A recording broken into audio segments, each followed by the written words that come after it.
Shalom, holy initiates and holy adepts. Welcome to my holy channel.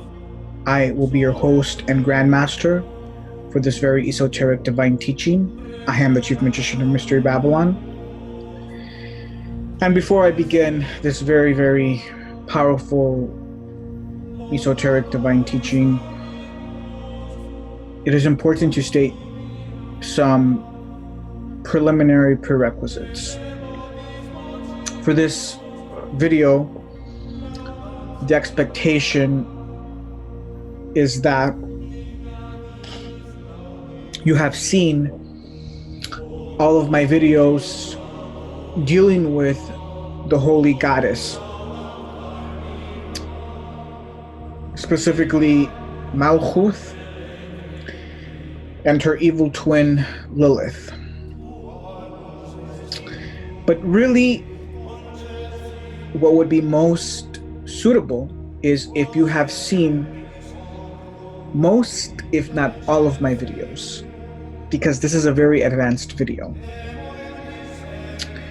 So these are the prerequisites. If you're new to this channel, if you're not a holy initiate, if you're not a holy adept, then you've come to the wrong place, and please leave. But for you holy initiates and adepts listening, again, the expectation is that you meet these prerequisites prior to watching this very advanced esoteric video. Now, this video, we're going to be discussing holy initiation into the Sitra Ahra, that is, into the Luciferian mysteries and the highest forms of black magic.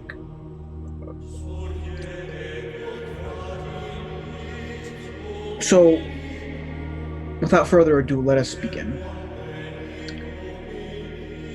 Now, I want to begin with our most fitting archetype and paragon, none other than the most highest, powerful, and divine legislator, Musha. Now, in the Torah, it says regarding Musha, it explicitly calls him Ish HaElohim. Now, as we all know, there are many levels to the Torah. There's many levels to this verse in the Torah that calls Musha Ish HaElohim. But I want to focus on one of the most esoteric levels, and it's really poignant because although I say this is an esoteric level, in reality, it's not really an esoteric. In fact, it shouldn't be an esoteric level. And if you're fluent in ancient Hebrew, like all the ancient masters of Israel, it's not really an esoteric level. It's only esoteric if you're uninitiated. Ish HaElohim is best translated from ancient Hebrew as a divine man. Now, many inferior English translations, which only give you the literal translation, will translate this verse as saying that Musha was a man of Elohim. In English, a man of God. Well, this is a mistranslation because Elohim is not a singular word. It's not God, it's gods. The real, true, proper English literal translation should be that Musha is a man of the gods. Question, who are the gods? If you don't know who the gods are, you've come to the wrong channel. You're at the wrong place. Please leave immediately.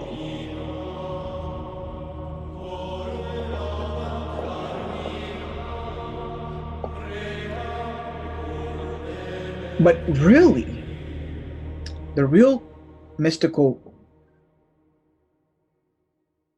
lucid translation is that the Torah is really saying that Musha is a divine man. He's quintessentially a demigod, because the Torah explicitly states that Musha is a mediator between Elohim and Yisrael, thus making him a demigod. He's half man, half Elohim. He has to be this quintessential intermediator.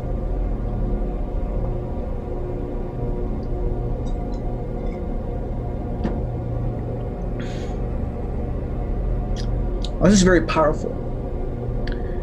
Because if you're fully initiated, you know that Musha is a reincarnation of Hamashiach Israel. We know that Jesus Christ is a reincarnation of Musha. We are speaking on the reincarnations, the many reincarnations of Mashiach Israel. And so it is as Chazal have taught that Mashiach is a divine man. He will be a divine man. Musha, as the Torah explicitly states, was a divine man. I'm afraid that most ignorant Jews, which in this last generation is just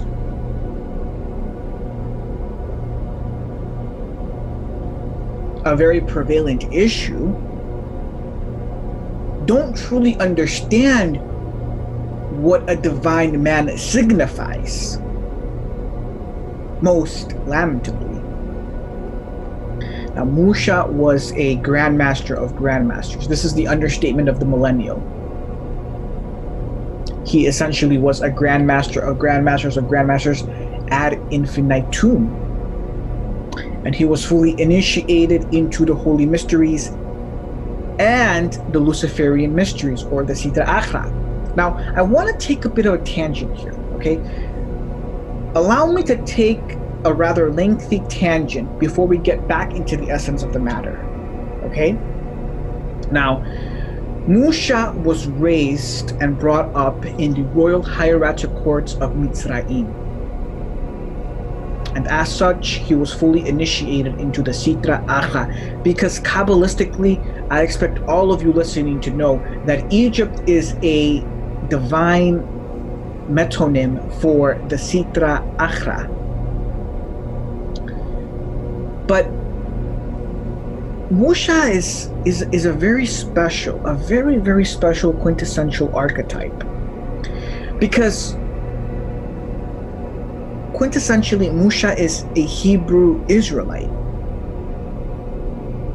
He's a Hebrew Israelite that is separated from Israel, from his people, and is brought up in the royal hieratic courts of Mitzrayim, and is trained in all the ways of the Sitra Ahra, the Luciferian mysteries and black magic, and becomes a grandmaster of the Sitra Ahra. He literally becomes one of the most powerful black magicians in the entire world. And on top of that, he does not lose sight of his origins.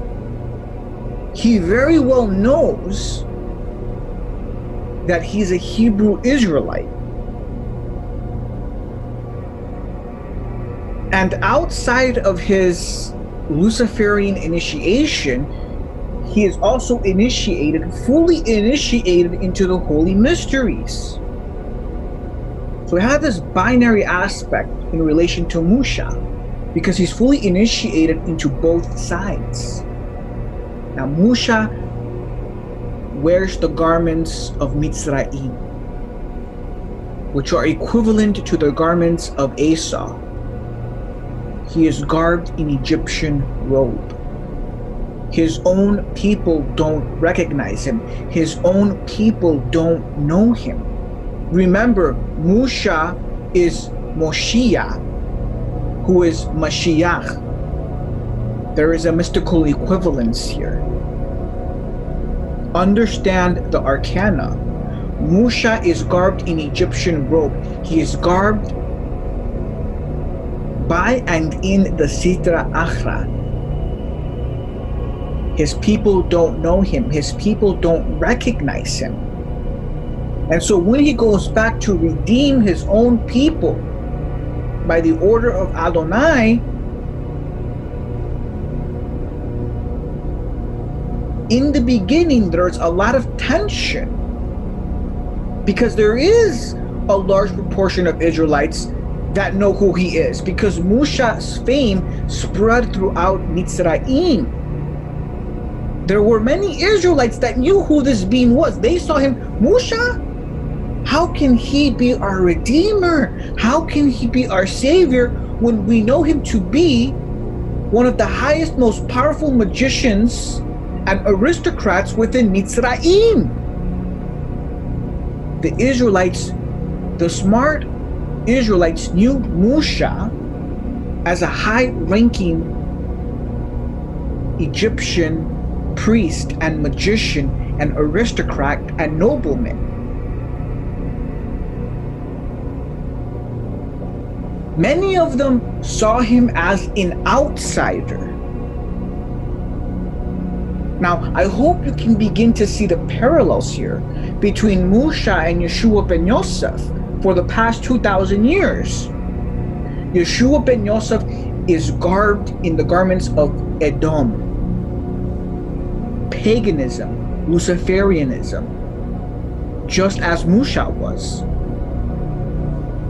His own people, Yeshua's own people, don't recognize him, don't know him, because like Musha, he is garbed in the garments of Edom, which is none other than the Sitra Ahra. And this is the great mystery behind all of the Grandmaster Jews that have entered Edom by the order of Hamashiach Israel. This is why I am a divine spark of Musha. Because like Musha, I'm a Hebrew Israelite. I'm a son of King David. I descend from one of the most ancient aristocratic divine bloodlines, royal aristocratic divine bloodlines, just like Musha, of high stock.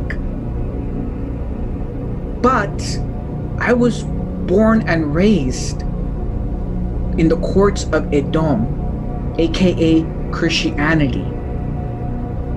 Much of my family are what's known as marranos, the Spanish word for pigs, because most of them are converts to Christianity. And so I'm seen as an outsider because my family and my bloodline converted to Christianity and entered the gates of Edom, just like Musha. See, this is why I'm a divine spark. This is why the chief magician of Mystery Babylon is a divine spark from Musha, because just like Musha, I was born a Hebrew Israelite, but I was born and raised in the courts of Mystery Babylon. Just like Musha was raised and brought up in the courts of Mitzrayim, in the Sitra Ahra. But I didn't lose sight of my heritage. I did not lose sight of my culture. And so although I was initiated into the Sitra Ahra, I was also side by side initiated into the holy mysteries. This is the great arcanum behind Musha. Everything is interconnected. This is all I will say on the matter. Those that have eyes to see, those that have ears to hear, those that truly know the narrow concealed path as I do, will more than know and understand. The illuminated will know and understand what I have just revealed.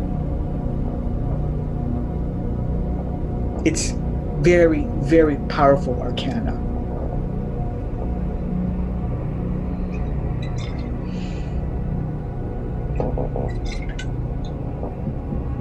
Now let us get back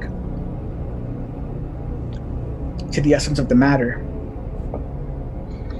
As I stated in the beginning, Musha is the highest paragon that we have here, being a chief black magician. This, I think, is lost on most religious scholars and pseudo-theologians. You really have to meditate on this. Musha was trained in the highest forms of black magic. If he wanted to, he could have easily been the most powerful black magician in the entire world. He had all the knowledge and wisdom of the Sitra Ahra and the holy mysteries. It does not get any higher and more powerful than that, because he was a divine man. We're talking about and we're dealing with divine men. When you read the Tanakh, you are reading about divine archetypes and divine men. You're not reading about ordinary men that you see in your everyday life, that you have lived by in your everyday life.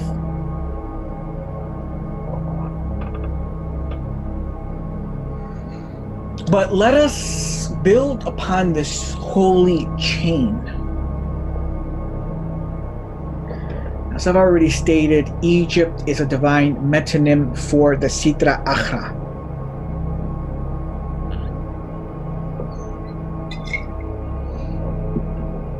Now, we also read in the Torah that Abraham descends into Mitzrayim. His grandson Yaakov also descends into Mitzrayim. And we also read that Yeshua Mashiach ben Yosef also descends into Mitzrayim.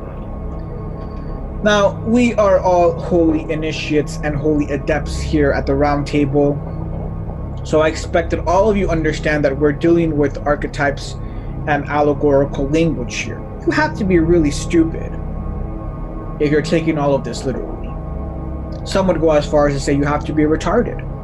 Most definitely spiritually retarded if you only have a literal understanding of these verses, right? See, among the elite holy grandmasters, they have no problem stating that anyone who believes that the universe was created in 7 days is a full-blown retard. I mean, you have to be really retarded if you actually believe that the universe was created in a literal 7 days, and yet the vast majority of Christians and even many Jews believe this. A testament to their own ignorance, stupidity, and in just a very general case, retardation. And then we wonder why we lose so many souls, why we can't save so many souls, because most people, many people in the world have a reasonable IQ. They're not stupid. And if you go spitting out stupid stuff like the universe was created in 7 days as a literal understanding, you're going to lose a lot of people. You're going to lose a lot of smart, intelligent people. Now, this is all code for the fact that these divine men, which essentially are gods in the flesh, that they all were initiated into the Sitra Ahra. Right? So we have all these really stupid and ignorant pseudo-theologians, pseudo-scholars, biblical scholars, right? Their whole entire conception of Abraham and the patriarchs is that, oh, these are holy men. These are very holy men. Well, yeah, absolutely, they're holy men. But they don't truly understand the essence, the quintessence of holiness and divine men. Do you think that they know that these are gods in the flesh? How many Christians and Jews do you think know that the patriarchs are gods in the flesh, that they are divine men, just like Musha? They're just like Musha. They are fully initiated into the Sitra Ahra. This is what the Torah comes to tell us when they descend to Egypt. This represents their full initiation into the Sitra Ahra and all of its aspects, which most definitely include Blach Majich. And this is exactly what the Zohar tells us. This is exactly what the Holy Zohar tells us. And as proof, I have cited here Sefer HaZohar in Book 1 in Folio 83a. It states, Rashbi, who is Hamashiach, said, "Come and see, all this is the secret of wisdom. Incline thine ears." All of you listening, now incline thine ears to this secret wisdom. And it alludes here to the wisdom and the lower levels. For Abraham descended to their depths of the lower levels and knew them, but did not become attached to them, and returned to his master. And he was not seduced by them as was Adam, who when he reached that level was tempted by the serpent and caused death to the world, nor was he tempted like Noah, who when he descended and reached that level, what is written, and he drank of the wine and became drunk and was uncovered within his tent, quoting Bereshith chapter 9 verse 21. But concerning Abraham, what is written? And Abraham ascended from Mitzrayim, meaning that he went up and did not go down and returned to his place. Okay, now, this is a very great secret, because we learn from these archetypes that there's a very powerful and great danger that comes with holy initiation into the Sitra Ahra. What happens? What do these ancient divine archetypes come to teach us? There are many great men. They start off as Zadikim. They rise through the ranks of the Holy Illuminati. And they get to the point where their holy initiation into the Sitra Ahra begins. And as they begin to climb and ascend the levels of holy initiation into the Sitra Ahra, it becomes more and increasingly dangerous. And what ends up happening is that many of these Zadikim get sucked into the Sitra Ahra and they become impaired. They become impurified and impaired as a result of their holy initiation into the Sitra Ahra. It's very, very dangerous. The most dangerous of dangerous operations is holy initiation into the Sitra Ahra. It's as dangerous as it gets for a Zadik. And the greatest danger is getting sucked into the Sitra Ahra and becoming impure and defiled. And in many cases, a lost, destroyed soul. This is all code. Read between the lines. These are grandmasters speaking out. These are divine men. This is Mashiach speaking, revealing secret wisdom. The patriarchs are exceptions, because Abraham was initiated into the highest levels of the Sitra Ahra, but did not get sucked into the Sitra Ahra. He was able to become a master of the Sitra Ahra and rise out of it, undefiled, untouched, unscathed.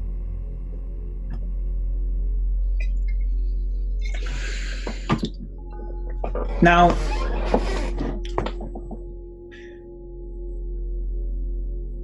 let me teach you some more secret wisdom. As is known, Sefer Yetzirah is attributed to Abraham. Those that are fully initiated understand that Sefer Yetzirah is the principle, it's the most ancient and principal text to open all the gateways of the highest forms and levels of holy Mashiach. Did you hear what I said? Incline thine ear.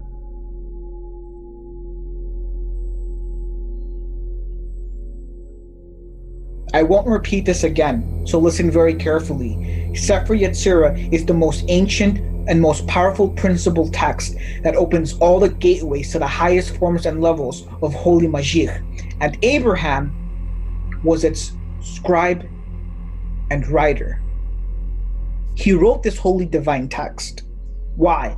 It's a proof and seal that Abraham was one of the highest and the most powerful magician of his generation. He was on the same level as Musha and King Shlomo in terms of his holy initiation and his Luciferian initiation.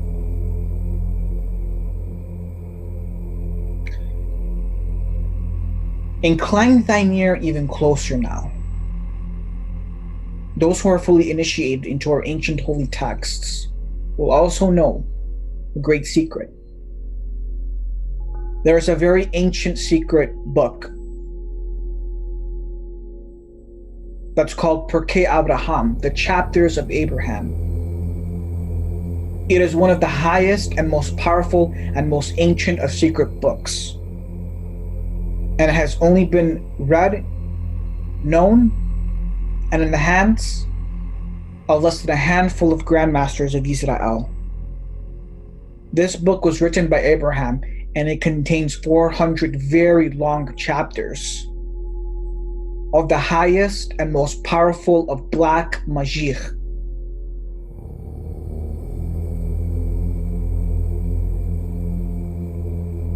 And for the past 2 millennia, this book has only been in the possession of less than 10 of the most powerful Jews that run the world.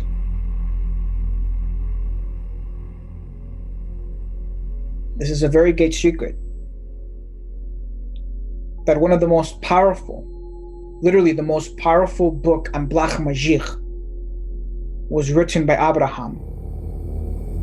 And if you have mastered the ancient Talmudim, the hints are all there. But I have said enough.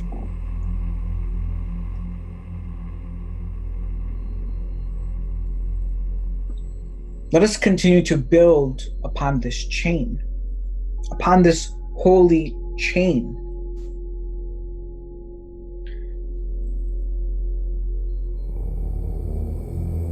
By expounding upon even more powerful Hebrew chief magicians.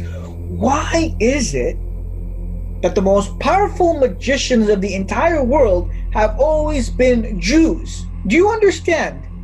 We Jews have a monopoly on magic. We have a monopoly on magic. It doesn't take a rocket scientist to know this. The whole world knows this. Do you know how many stupid goyim are out there upset and angry and drunk with anger because we Jews run the world? Because they know that we Jews, that we run the world, that we are untouchable, that we are invisible, that you cannot stop us. We are that effing powerful. We are that effing powerful. You cannot stop us. We have a monopoly on all the ancient knowledge and wisdom and magic. Many of the goyim, they're not stupid. They know this. They've always known this. Now, we begin with, we already stated, Musha was the chief magician of Egypt. In his generation, he was the highest and most powerful magician. Yosef was also the chief magician of Mitzrayim. In his generation, he was the highest and most powerful magician. Abraham was also the chief magician of Egypt. Now, this is another very great secret that practically nobody knows, right? You read in the Torah, right? This is where all the ignorance, stupidity, and confusion comes into play. You read in the Torah that when Moshe descends to Mitzrayim, he has a precarious encounter with Pharaoh.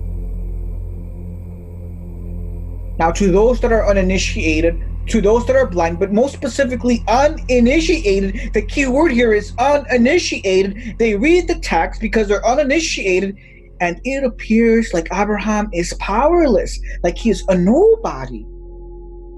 As if Pharaoh has all the great wielding power over Abraham. Now you have to be really stupid. You have to be really spiritually stupid and blind and ignorant if this is how you read and parse the holy text. You clearly haven't read your secret history. There's a lot of ancient secret history. So let me educate you. After this quote-unquote precarious encounter with Pharaoh, Pharaoh raised Abraham to the highest position in the land. Do you know who founded the ancient city of Heliopolis? Hint, hint, wink, wink.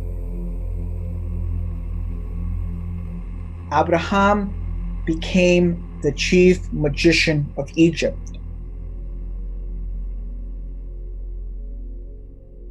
Do you know the origin of why Egypt became known in antiquity as the storehouse and powerhouse of magic and occult knowledge and wisdom?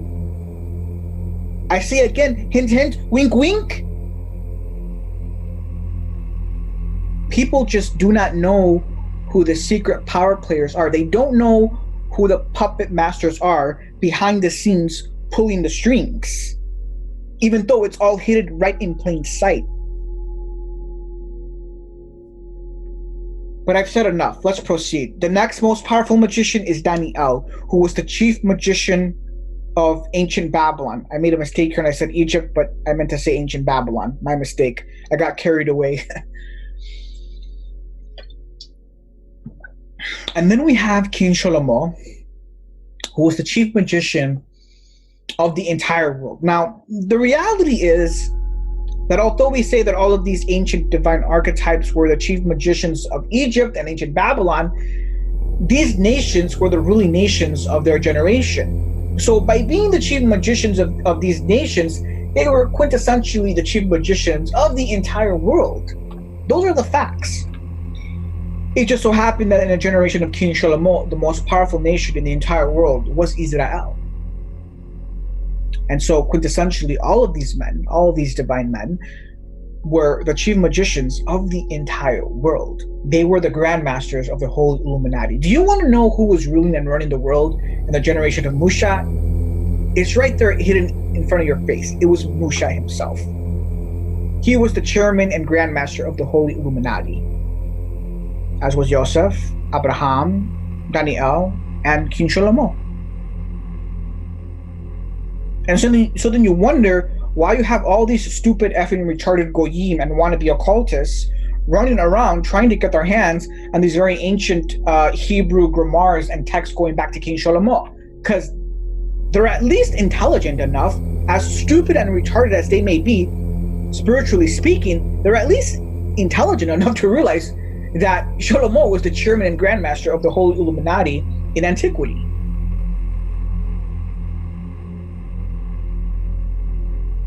Okay, let's start getting a little bit deeper into the matter now. We'll proceed to Talmud Bavli, Tractate Sanhedrin. Now again, I can't emphasize enough how much retardation and stupidity is out there. For 2 millennia, we had all these stupid goyim and Christians bashing the Talmud, not realizing that the Talmudim are Kabbalistic texts. The Talmudim are encrypted and encoded Kabbalistic texts. But the Christians are really stupid, they're really retarded, and so are the goyim. I mean, you want to burn the Bible? You want to burn the Zohar? You want to burn the Talmudim? It's on par saying that you want to burn God. You want to burn your own maker. You want to burn your own creator. You want to burn the gods. You got to be really effing stupid. I almost said the F word. I literally almost said the F word because I get so triggered by all this stupidity and retardation that to use the word stupid, to use the word retarded, is the understatement of the millennial. Okay, it doesn't do justice. I have to use bad words. I have to use curse words for shock value, for emphatic value, and for shock value. I have to say bad words. I have to use bad words for just immediate shock value to deliver the point, to deliver the message that to call these individuals stupid and retarded doesn't do justice. It doesn't do justice to the explication of the matter. It just doesn't.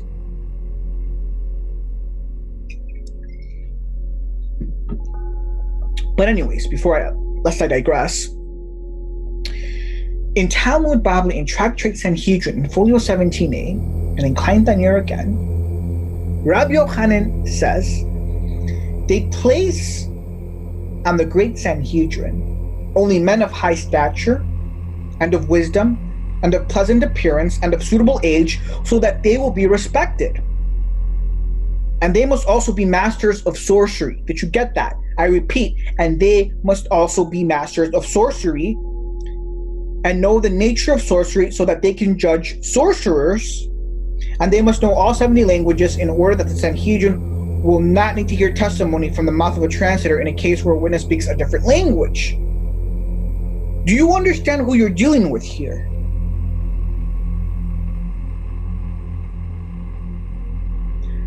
I am a member of the secret Sanhedrin in this last generation. Let me tell you why, even though I shouldn't have to. I'm of high stature, of high stock, of extremely high, exceedingly great wisdom, of a very pleasant appearance. Now, most Jews, and I don't know why this is, but most Jews tend to be ugly. Okay, most Jews are physically very unattractive. It's very rare to find a full-blooded Jew to be very, very attractive. Now, I'm not trying to brag or anything, okay? I used to be a playboy back in my unholy days, okay? And many women find me very, very attractive. If I wanted to be a black magician, I would be a playboy and I would be a master fornicator. I'd make Hugh Hefner look like effing preschool, okay? That's how good looking and sexy I am, okay? I'm of very pleasant appearance and of suitable age as well, being in my mid-20s. To be in your mid-20s and be a grandmaster is proof that you are of divine stature, okay? Moreover, I know I'm fluent in a few languages, and at least 3 languages. Okay? Now, if you read this tractate further on, it will come to say that they understood that many members of the Sanhedrin were not of the level to be able to be fluent in 70 languages, so they lowered the requirements for many of them, that it was sufficient if they knew 3 or 4 languages. Because if you have 70 members and every member knows 3 or 4 languages, then you're guaranteed that the entire Sanhedrin, when they meet and convene, they would have a mastery of all 70 languages. But this is who you're dealing with. Know who you're dealing with here. I, the chief magician in Mystery Babylon, know who the chief magician in Mystery Babylon is. Know who you're dealing with here, okay? There are some very powerful divine men in this last generation. Always has been. They're constantly reincarnating in every generation. Problem is that most people have never met such men, because it's like finding a needle in a haystack to find a man that is fluent in many languages, that has an extremely high exceeding IQ, an extremely high exceeding SQ, fluent in the highest forms of sorcery and black magic, etc. This is the level of divinity. These men, the Sanhedrin, descend from the highest reaches and levels and orders of Hashemayim. They're levels and orders right below Mashiach. These are the highest divine sparks. Do you understand what I'm saying here? Most of the Goyim are sheep to be sheared. Most of the Goyim are sheep to be sheared. They're expendable. We're not talking about expendable humans here. We're not talking about cattle. Most of the Goyim are cattle. They're just mere cattle. They're beasts. Now you may be thinking, oh, you sound like a Luciferian. You sound like an Illuminist. Absolutely, I'm an Illuminist. I share many of the beliefs of the Luciferians. They believe that much of the Goyim are cattle and expendable. I got news for you. If you haven't mastered the ancient holy texts, if you don't know the Holy Illuminati, they share the same beliefs as the Luciferians. Much of the Goyim are cattle. They are expendable. They're called beasts. Go read the ancient holy texts of my ancient patriarchs and what they have to say. They're in full agreement and in full alignment. The Goyim, cattle they are expendable. They are cattle, they are beasts. That's why many of them end up reincarnating into beasts. Do you understand these mysteries? 99.9% of the world doesn't. That's why they're expendable. You need to understand this. The Sanhedrin, in all of antiquity, every generation, the Sanhedrin, the ruling elite of Israel, were all experts and masters in sorcery and black magic, all fully initiated into the highest orders of the Sitra Ahra. Why? Because they had access to all of the ancient secret texts from our ancient patriarchs, vis-a-vis King Shlomo, Abraham, Adam, etc.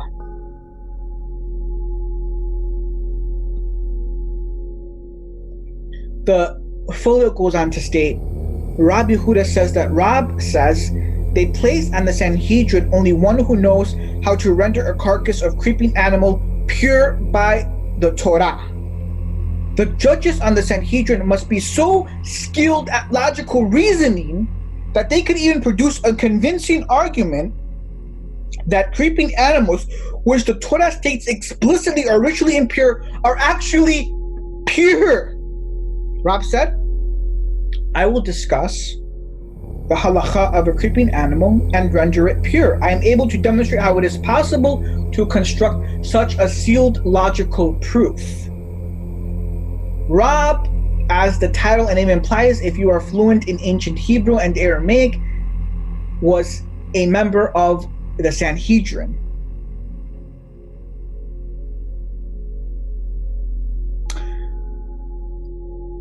Throughout all of the aeons, the Hebrews have been known as a very subtle, crafty people because we are offspring of the highest and greatest serpent, the Nachash Gadol, who is none other than Hamashiach. And it is for no reason that Yeshua Hamashiach ben Yosef stated on record, "Be ye wise as a serpent," or as serpents.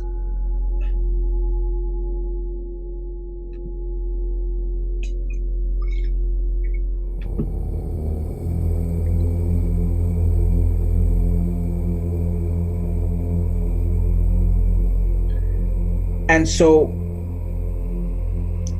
these divine men have extraordinarily, ridiculously high IQs and SQs off the freaking charts.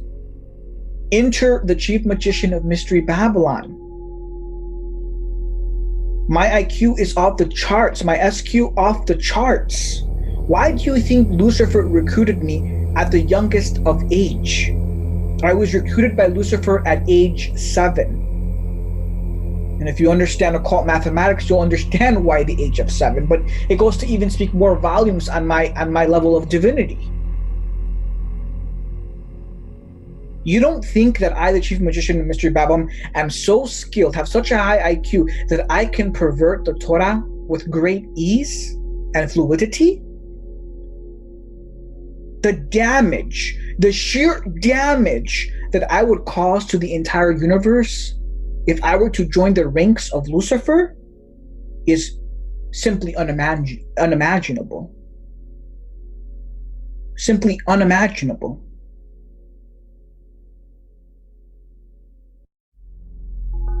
These are the people that Lucifer... You don't think that Lucifer knows who the chosen divine sparks are from birth?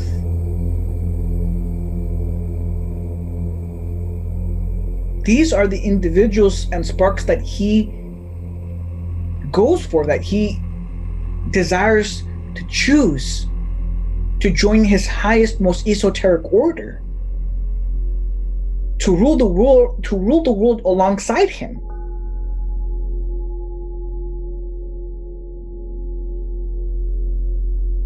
So see, I see all of these very stupid, retarded goyim, all these conspiracy theorists. They like to say things like, this famous movie star is Illuminati, this famous pop star is Illuminati. You gotta be really effing stupid and retarded to say things like that. They're expendable, they're cattle, they're beasts. You think Lucifer cares to give $100 million to some stupid goy to destroy him? It means nothing, it takes nothing. The people that run the world are Jews like me. They have IQs and SQs off the charts. Off the charts. They're divines. They're demigods for the most part. They're literally demigods. Get a freaking clue.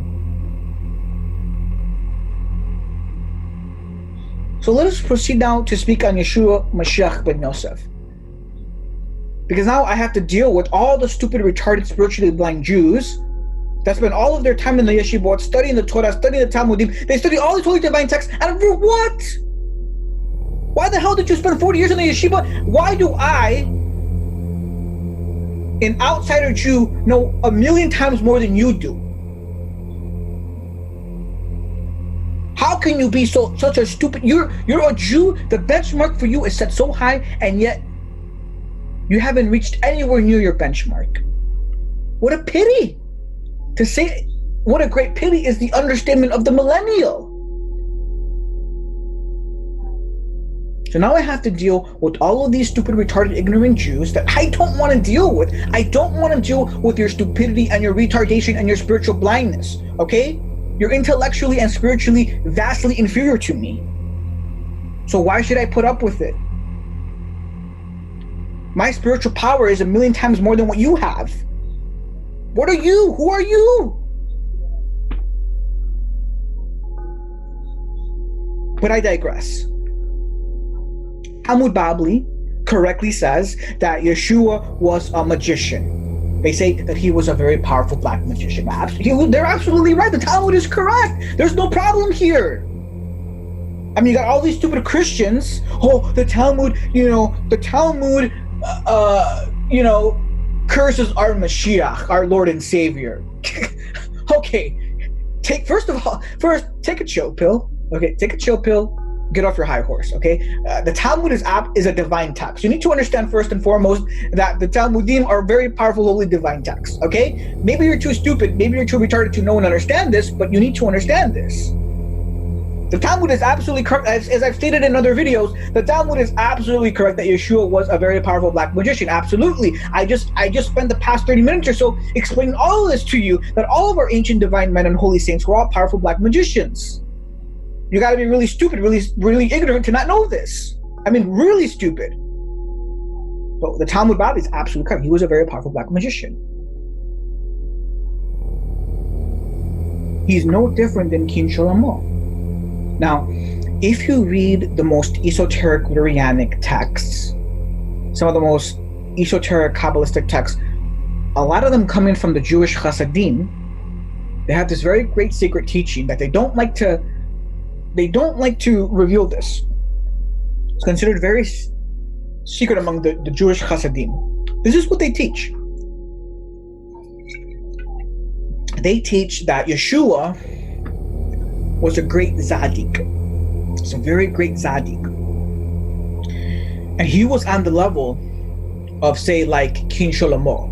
Hint, hint. Wink, wink. And because of that, obviously, it goes without saying that he was fully initiated into the Sitra Ahra and the Luciferian mysteries. And it goes back to the warning that a lot of Tzaddikim get sucked in. And so that's the great Hasidic teaching, that Yeshua was a great Tzaddik, but he reached such high levels of Luciferian initiation that in the end he ended up getting sucked into it. Now, the very esoteric Lurianic texts teach that Yeshua was a member of the Sanhedrin. There's actually esoteric texts that state that Yeshua was a member of the Sanhedrin, and that's why he was such a powerful black magician. There's no way in hell that you would be one of the leading, most powerful black magicians in antiquity from Israel if you were not linked or a member of the Sanhedrin. But of course, this is all ignorance. This is all misdirection. This is all misdirection. Luciferian misdirection. The question is, are you a chosen Jew? Only a handful of Jews are chosen. Now, this is the great mystery of why in Matityahu, in chapter 12, verse 42, Yeshua states, the queen of the south shall rise up in the judgment with this generation and shall condemn it, for she came from the ends of the earth to hear the wisdom of Shlomo, and lo, a greater Shlomo is here. This goes over the heads of practically every Christian. Now, this is a mistranslation. It says, a queen of the south? Jesus Christ, these translations are a freaking mess. The true underlying Hebrew and Aramaic is the Queen of the South. Do you know who the Queen of the South is? She's none other than Lilith. No Christian knows or understands this. Do you know who knows this? I'll tell you who knows this. Really, the only people that know this outside of the Grandmaster Jews, which are less than a handful, are mostly inferior black people, mostly inferior Africans. Do you know why? Because the highest and most powerful black magicians throughout the aeons have always come from Africa and are black. Why do you think their skin is black?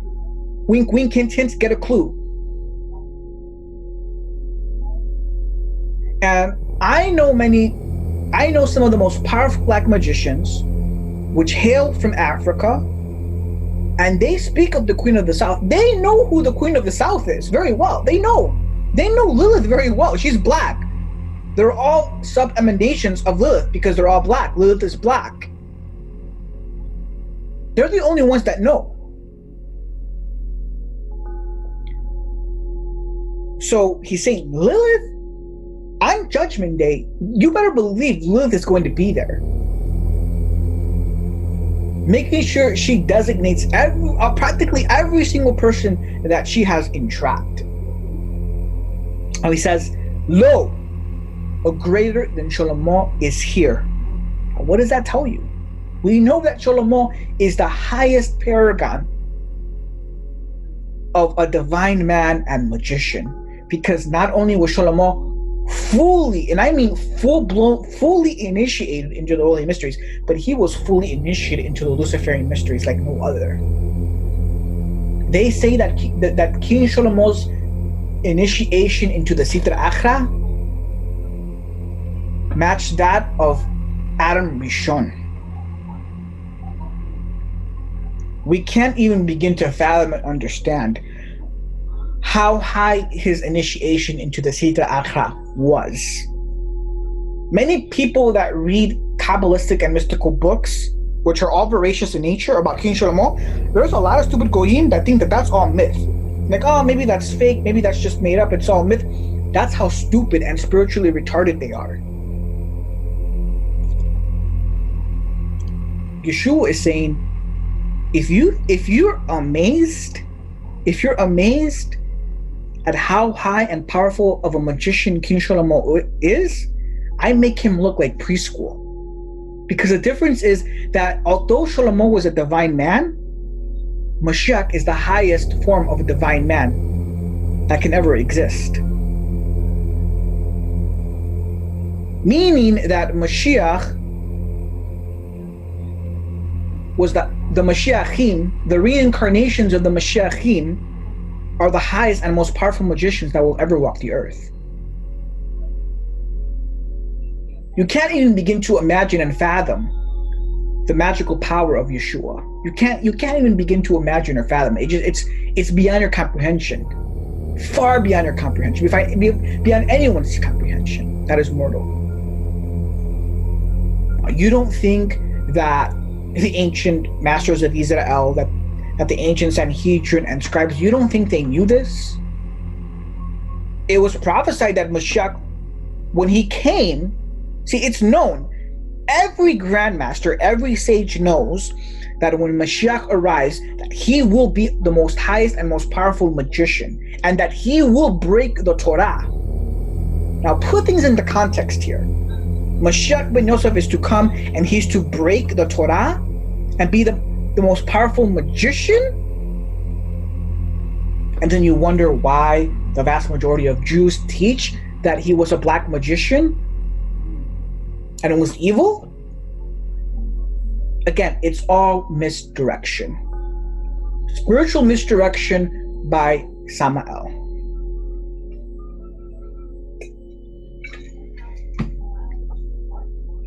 But, I think that these arcana, these holy mysteries, that they can only be fathomed, they can only be understood by the highest of holy initiates and adepts. Now let us speak on my great-great-great-grandfather, King Shlomo. Now, I revealed a great secret in another video. Of all the divine origins and sources, I am a full-blown divine spark of King Shlomo. Namely because I'm a direct descendant of King Shlomo, but because I am a full-blown divine spark of King Shlomo, that also means I'm a reincarnation of King Shlomo. Now, I'm afraid that many of you listening are not going to be able to understand what I just said. Already, I can spiritually discern that many of you have preconceived notions and understandings of what is meant by when I said that I'm a reincarnation of King Shlomo. I guarantee you many of you listening cannot fully understand and fathom what has been implied and what has been stated by my statement that I am a reincarnation of King Shlomo. Why? Because I'm pretty sure all of you listening are not fully initiated into all of the holy mysteries behind metempsychosis. But that's okay. All you need to know is that I'm a full-blown divine spark of King Shlomo, my great-great-grandfather. And that's all I can say. I'm not allowed to say anymore because it's very, very secret. But King Shlomo was known to have many wives. Now again, we're not concerned with literal understandings and interpretations here. This is for the profane, this is for the laity, the common folk, the stupid, the ignorant. We understand this encrypted and encoded language. So let us delineate some key points here. King Shlomo had powerful conjugal relations with the Queen of Sheba. He was married to the daughter of Pharaoh.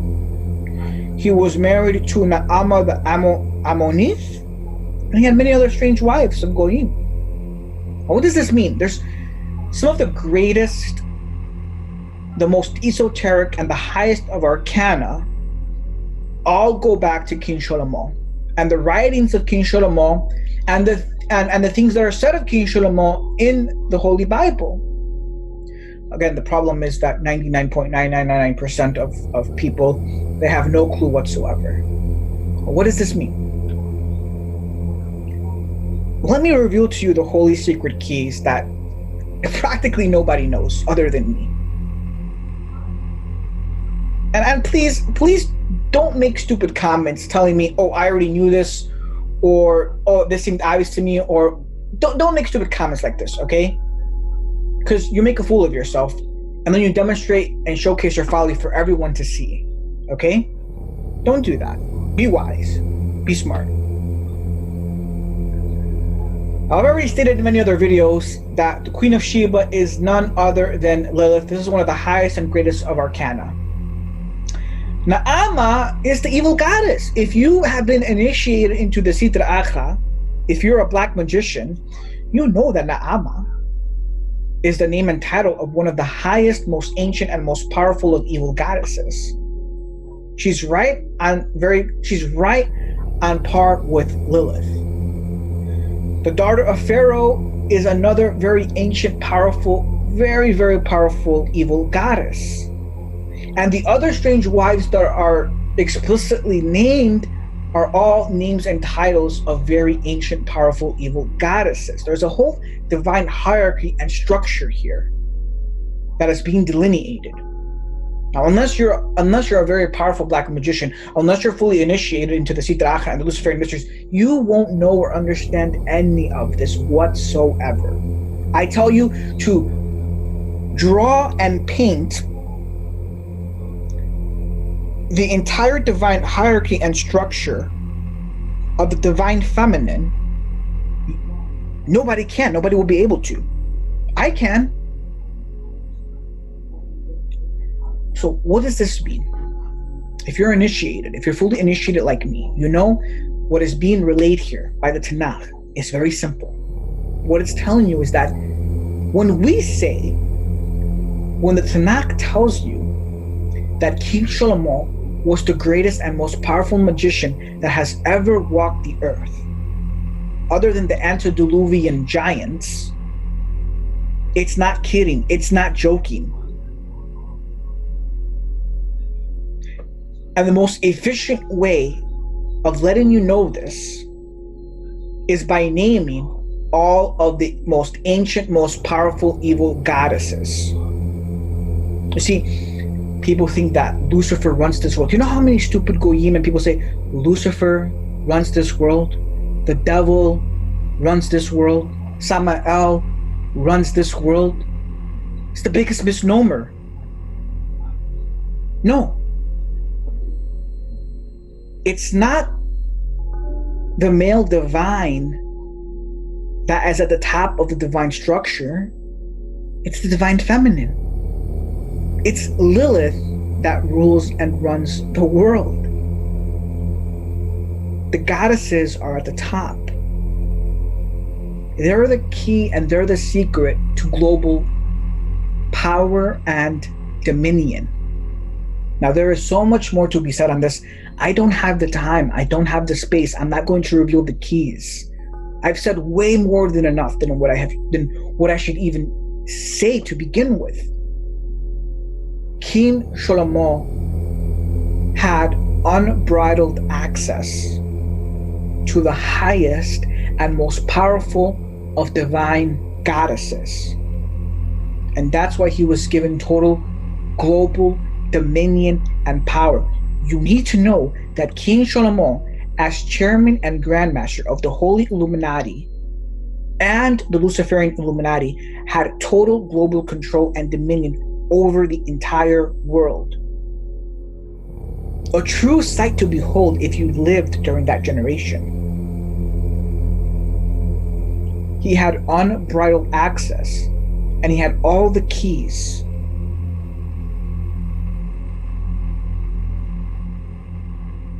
Because he was in conjugal union. He was in spiritual conjugal union, which is the highest form of black magic, with the highest, most ancient, most powerful of evil goddesses. Lilith being all the way at the top of the pyramid.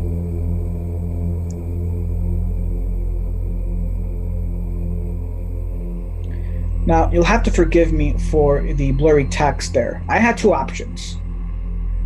I could display the original Aramaic text of the Zohar and give you my English translation of it, or I can be nice and cordial and provide an inferior pictorial of an English translation. I opted for the latter. I'm going to conclude this very holy esoteric teaching with a very profound esoteric teaching found in a very esoteric section in the Zohar. Now, there's a section in the Zohar. It's one of the greatest, most powerful and esoteric sections of the Zohar, which is the section of the Hechalot, which is the palaces. Now, there's an entire very lengthy section in the Zohar that details and enumerates all of the upper holy divine palaces and the names of some of the highest and most powerful of holy archons and angels. This is very, very powerful ancient esoteric knowledge and wisdom. Very few people know how to use these keys. But I'm going to quote to you a small excerpt from a folio in this very esoteric section talking about the palaces.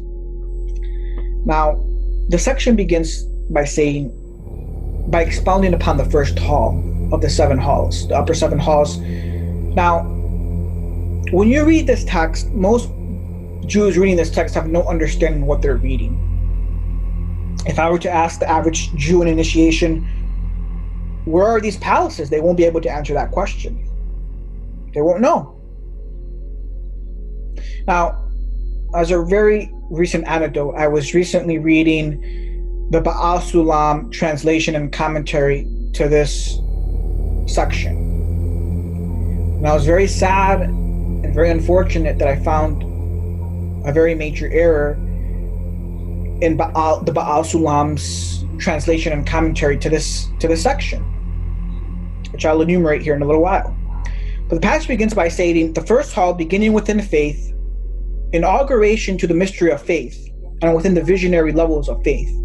Through this, true prophets would see the speculum that does not shine, and because this is the beginning of faith, it is written, the beginning of Yod-Heh Vav-Heh spoke through Hosea, quoting Hosea 1:2. He saw through this level, beginning of all levels, ascending above, end of all levels, descending below.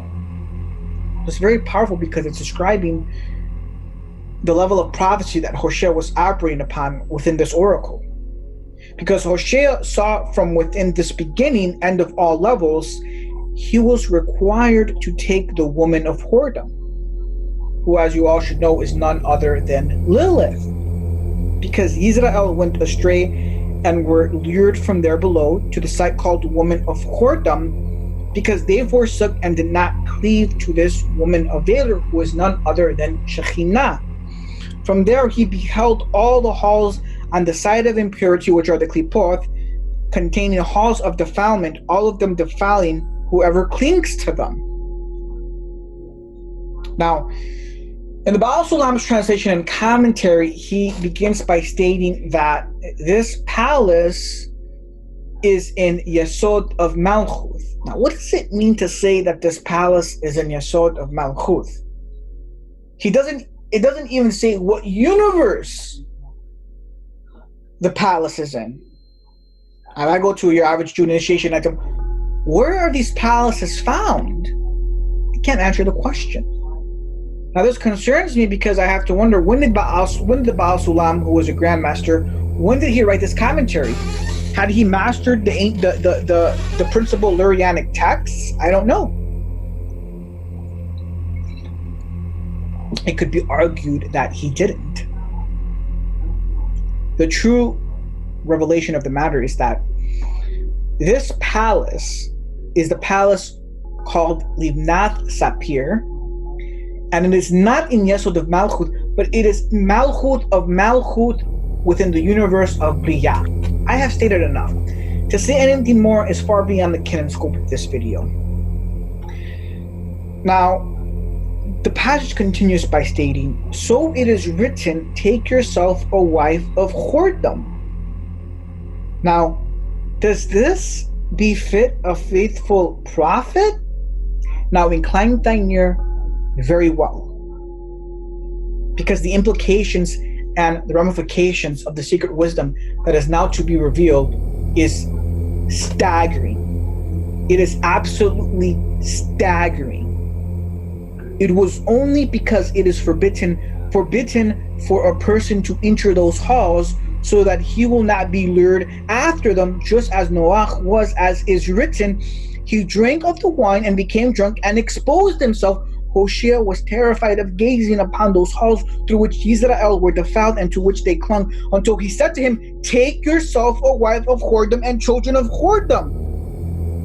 It is written, so he went and took Gomer, the daughter of Diblaim, to know what they clung and by what they were defiled, forsaking the mystery of faith for the sake of the alien gods. So he beheld from within this hall, beginning of all levels. The implications and the ramifications of what is being revealed here is absolutely staggering. Absolutely staggering.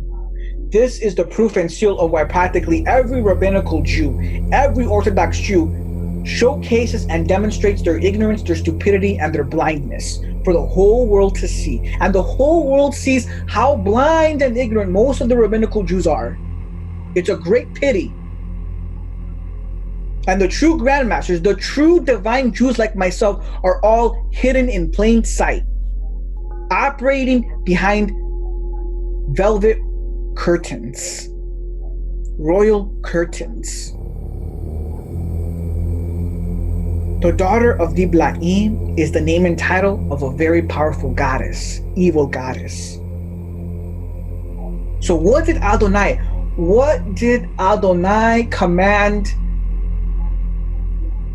Hoshea? He literally commanded Hoshea to make spiritual conjugal union with the evil Klipot, with the chief evil goddess, none other than Lilith, who is the woman of whoredom. The implications and the ramifications are staggering. What did Adonai tell Musha? What did he tell Musha? He told Musha, break the tablets. It may not be written in the Torah, but what did Musha do? He broke the tablets. What does this signify? Kabbalistically, this signifies that even he himself, Musha, broke the Torah. His breaking of the tablets represents his violation and breaking of the Holy Torah. Hoshea violated and broke the Torah. In fact, Adonai commanded Hoshea, break and violate the Holy Covenant and make conjugal union with Lilith.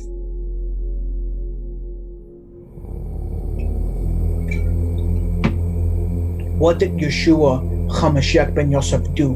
He violated and broke the Torah as is written explicitly in the Synoptic Gospels. This is one of the highest of arcana. Practically no one understands. To enter this gate of the holy mysteries, less than a handful of people enter this gate of the holy mysteries that I am now speaking of.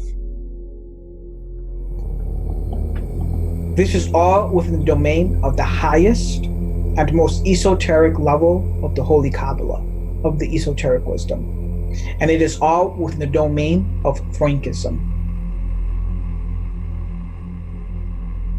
But I have said more than enough. I'm going to conclude the video here, and I will go no further in revealing the highest and most esoteric and most advanced forms and levels of the Kabbalah, most especially regarding this holy mystery.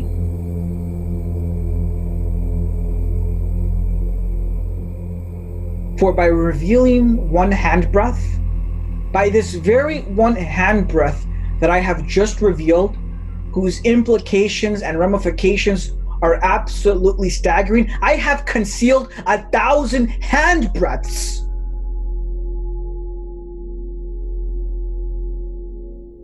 Shalom. Wassalam.